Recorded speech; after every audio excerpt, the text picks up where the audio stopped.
diaspora and Burmese Americans originally from a country called Myanmar, also known as Burma. We are gathered here today to celebrate our birth country's democratic leader, Aung San Suu Kyi's 80th birthday. She is spending her 80th birthday under false imprisonment at the hands of Burmese military usurpers. The usurpers overthrew the democratically elected government in Burma in February 2021 and attempted to rule the country. However, they have not succeeded, as the people of Burma continue to fight back courageously. We are calling for Aung San Suu Kyi's immediate release, along with the release of all political prisoners in Burma, and we want to share a few things about our beloved leader and our country background with all of you. Aung San Suu Kyi is the daughter of the leader of Burma's independence, General Aung San, and Madame Khin Kyi, who is the Burma's first female ambassador to India. People from Burma lovingly call Aung San Suu Kyi as Ame Suu. It means Mother Suu, because she is the figure of a mother figure to our nation. Because we respect and love her as much as our own mother. Ame Suu was born on June 19, 1945 on a Tuesday. In Burma, each day of the week has animal totem representation. Her birthday Tuesday is represented by a lion. It's absolutely fitting with her spirit of strong sense of justice, leadership, integrity, courage, and personal strength, to list a few. These qualities and genuine love for our country ran deep in her family. Her grandfather was Bo Miao, a revolutionary who resisted British colonialism. And her uncle was U Ba Win, one of the 9 martyrs resisted the British after the Third Anglo-Burmese War. Her father, General Aung San, was a politician, independence activist, and revolutionary. He was the founder of Myanmar's armed forces and is considered the father of the nation of modern-day Burma. Unfortunately, today's armed forces in Burma have become something completely, entirely different from the ones that General Aung San established. Today, they are military usurpers that bomb, burn, martyr, and destroy the lives of their own countrymen. Aung San Suu Kyi's name is a combination of her father's name, Aung San, her mother's name, Khin Kyi, and her grandmother, Daw Suu. Aung San Suu Kyi. Mother Suu had 4 siblings. The younger sister passed away 5 days after birth, and her younger brother, Aung San Lin, drowned at the age of 8. The only living sibling she has now, but is estranged with, is her older brother, Aung San U. When Aung San Suu Kyi was just 2 years old, on July 19, 1947, her father, General Aung San, and 7 other leaders of the pre-independence government and 1 bodyguard were assassinated. The assassinations were planned by a rival political group led by Galo Uso, and Uso and a few others were tried and sentenced to death later on. Aung San Suu Kyi's mother, Daw Khin Kyi, was also a brilliant woman. A former senior nurse, served as a member of parliament in the country's first post-independence government. And in 1953, she was appointed as Burma's first Minister of Social Welfare. In 1960, Daw Khin Kyi was appointed as Burma's ambassador to India and became the country's first woman to serve as the head of a diplomatic mission. She died in Yangon on December 28, 1988 at the age of 76 after suffering a severe stroke. And her funeral, held on January 2, 1989, was attended by over 200,000 people, despite the military intervening to prevent this gathering. Aung San Suu Kyi lived in India with her mother when her mother was appointed Burmese ambassador to India. She graduated from Lady Sri Ram College in New Delhi with a degree in politics in 1964.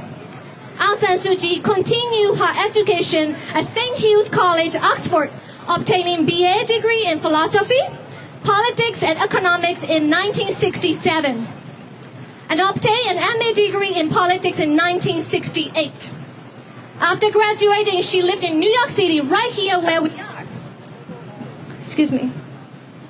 And worked at the United Nations for 3 years. On January 1st, 1972, Aung San Suu Kyi and Michael Aris, a scholar of Tibetan culture and literature living abroad in Bhutan, were married. Michael was an English historian who wrote and lectured on Bhutanese, Tibetan, and Himalayan culture and history. He had deep respect for Burma, its culture, and our language, and was wonderfully supportive of Aung San Suu Kyi's sense of duty to fight for her country. Michael worked as a private tutor for the children of the royal family of the Himalayan kingdom of Bhutan before obtaining a PhD in Tibetan literature from the University of London.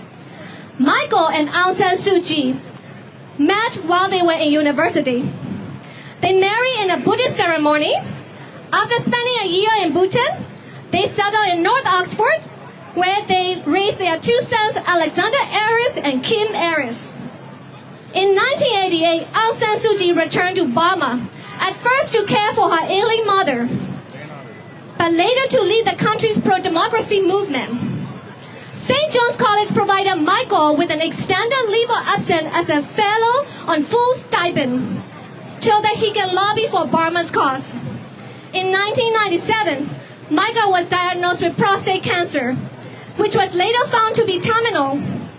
Several countries and prominent individuals, including the United States government, United Nations Secretary General Kofi Annan, and Pope John Paul II, made appeals to the Burmese military to allow Dr. Michael Aris to visit Aung San Suu Kyi, to grant him a visa to see her.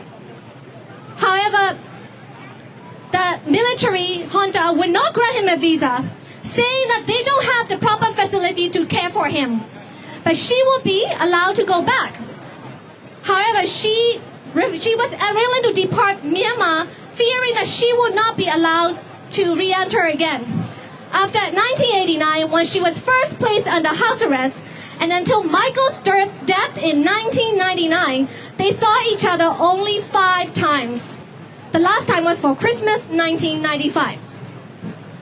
Aung San Suu Kyi has never abandoned us through the hardest time, personal hardness, political hardness, and we cannot abandon her right now.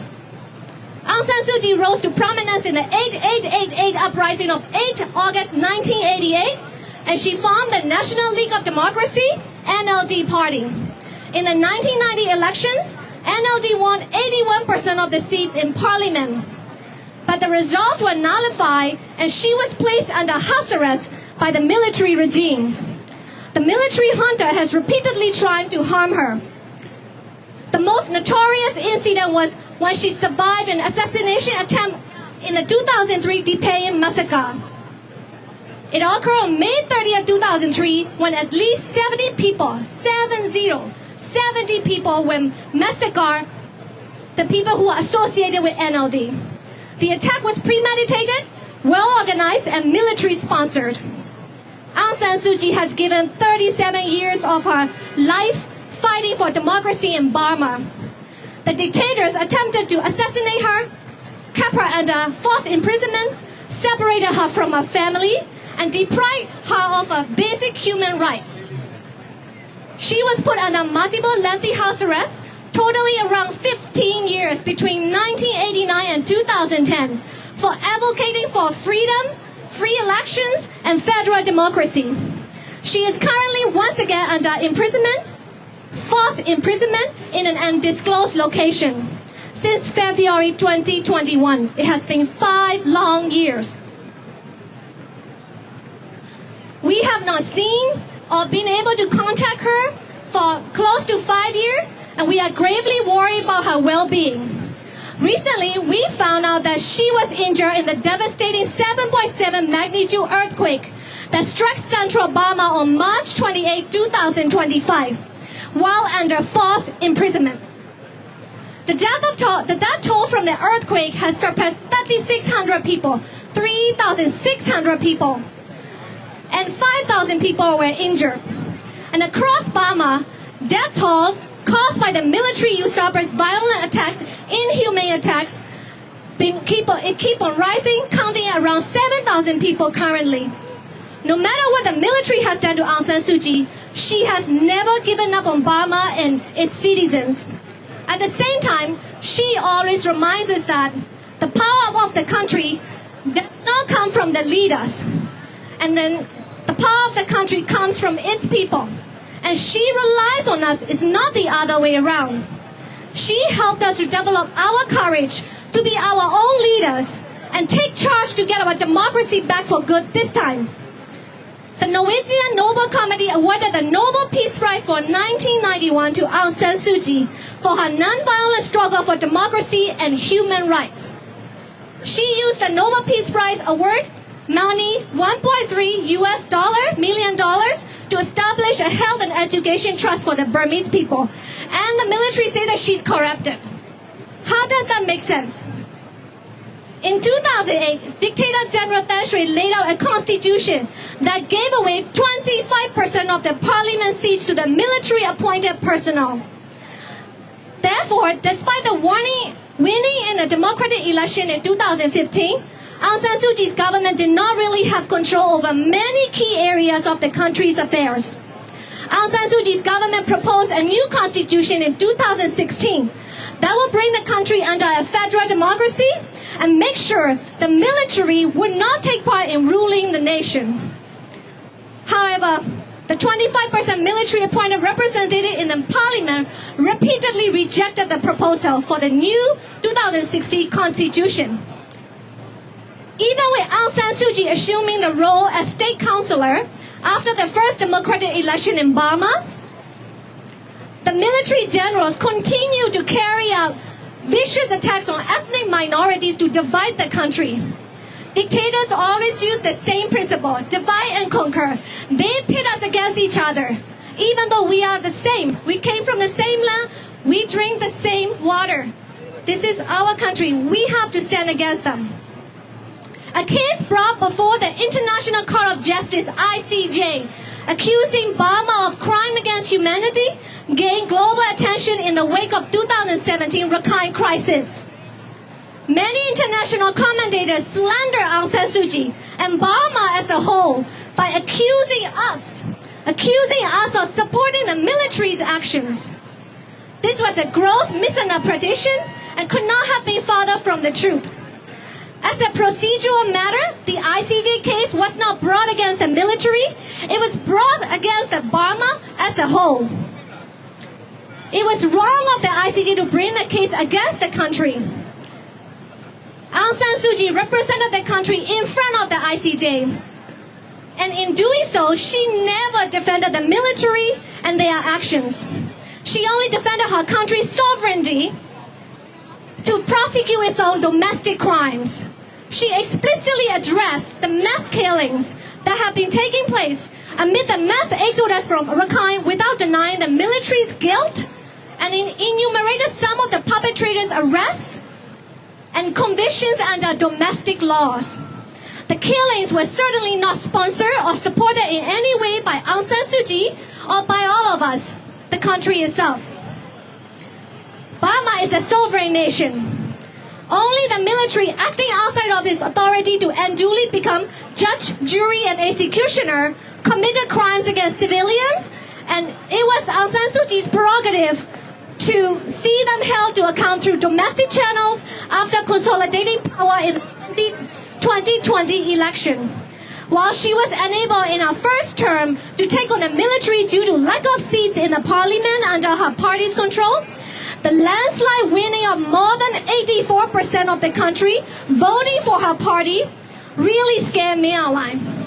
He saw that there's a real chance that we will have federal democracy after 2020 election. General Min Aung Hlaing knows that Aung San Suu Kyi's government is leading the country on the right path and has a real chance at changing constitution and bringing about federal democracy. The greedy generals do not want to lose power and control, and they reacted with the only way they know how, using violence to hold the nation hostage. We all know that they never succeeded in governing the nation under violence and fear, and in the past, and they will not succeed now. No matter what the military does to undermine Aung San Suu Kyi's government, those in Burma and abroad who pay attention, who pay genuine attention, will not deny that in the 5 short years under this government, there were many significant improvements within the country. She has strengthened the relationship with powerful Asian countries such as India, Japan, and South Korea, to name a few. She has managed to reduce China's power grab and influence and interference in Burma in all aspects. It is important to recognize that Aung San Suu Kyi's government handled the global pandemic COVID-19 remarkably well. There was no hesitation in preparing, providing all necessary care and service to the people to face the challenges of COVID-19 crisis. Despite the effort from Myanmar Alliance military to drag Aung San Suu Kyi's name through mud all these years, we will not be fooled by this propaganda. We will not be fooled by the propaganda of the military. Aung San Suu Kyi always reminds us, each of us makes the great nation. Each of us needs to work hard to maintain democracy when we have it. If we realize the will to change, we will change the situation. We will lead and we will fight until we restore our democracy in Burma. If the international communities help us, we will win sooner. The strongly worded demands in their statements of the international communities have fallen on the deaf ear of the Burmese military usurpers. Statements are not enough. The international communities can no longer stay in limbo between Myanmar's illegal state administrative council and the democratically elected national unity government. We urge governments around the world to accept the National Unity Government NUG as the sole and legitimate government of Burma. Please do not ignore our families and friends in their time of need. Please do not stay indifferent to Asian suffering. What is happening in Burma is not just an Asian problem. It is a human problem, and it demands your attention and action. Democracy is just not for the West. It's not just for the West. An attack on democracy in Burma is an attack on democracy everywhere. It is our duty to remember the truths and facts about Burma's history and about our leader Aung San Suu Kyi. We will not be swayed by the propaganda campaigns against her. Today we celebrate her life and we pray for her release and the release of all who detained and lawfully back home, back in Burma. Long live democracy, long live Aung San Suu Kyi. Please say it with me. Long live democracy, long live Aung San Suu Kyi. Long live democracy, long live Aung San Suu Kyi. One more time. Long live democracy, long live Aung San Suu Kyi. Thank you.